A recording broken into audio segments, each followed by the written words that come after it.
You did everything right. You studied, you showed up early, you hit the goal, and then you sat there waiting to feel something. But the feeling never came. Or maybe it came for about 4 minutes, and then it was gone. And now there is a new goal, a new target, a new thing to chase. Because stopping feels dangerous. Like if you slow down long enough to actually feel your life, you might realize something you are not ready for. This is not burnout. Burnout means you ran out of fuel. This is different. You have the fuel, you just don't know where you are driving anymore. Psychologists call this the Arrival Fallacy. It was coined by psychologist Tal Ben-Shahar to describe a very specific illusion, the belief that reaching a goal will make you feel fundamentally different, happier, calmer, more whole. But the research shows that the emotional high from achievement typically lasts between 2 days and 2 weeks. And then your brain resets. Not because you're broken, but because your brain was never designed to let you stay satisfied. It was designed to keep you moving. The problem is modern life turned that feature into a trap. In the 1970s, psychologist Edward Deci discovered something that changed how we understand human motivation. He found that motivation has two completely different engines.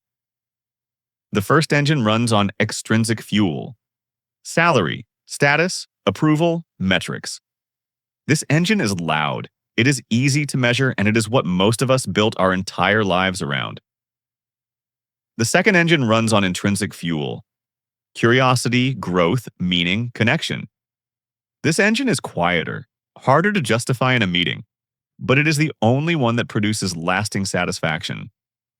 Here is what the research found. When you spend too long running on extrinsic fuel alone, your intrinsic engine doesn't just get weak, it goes quiet.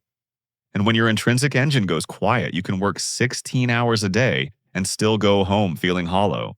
There is a specific mechanism behind this. Psychologists call it hedonic adaptation. Your brain has a baseline, a default level of satisfaction.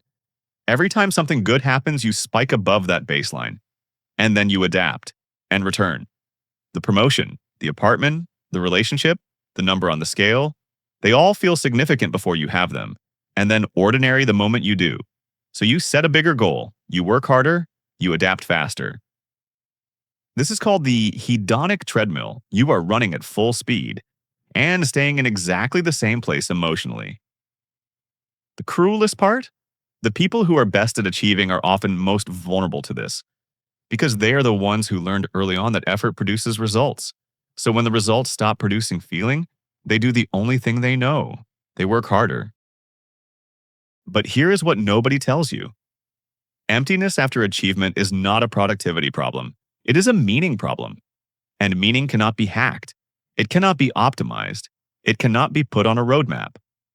Viktor Frankl, the psychiatrist who survived the Nazi concentration camps, wrote that human beings can endure almost any suffering if they have a why.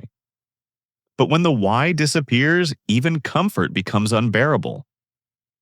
Most high achievers built their entire identity around doing, not being. And so when the doing stops giving returns, there is nothing underneath it. No self, just a resume. So how do you get out? Not by working less, and not by working more, by asking a different question. Most of us ask, what do I want to achieve? The question that actually changes things is, what kind of experience do I want to have while I am alive? There is a concept in psychology called eudaimonic well-being. It comes from Aristotle.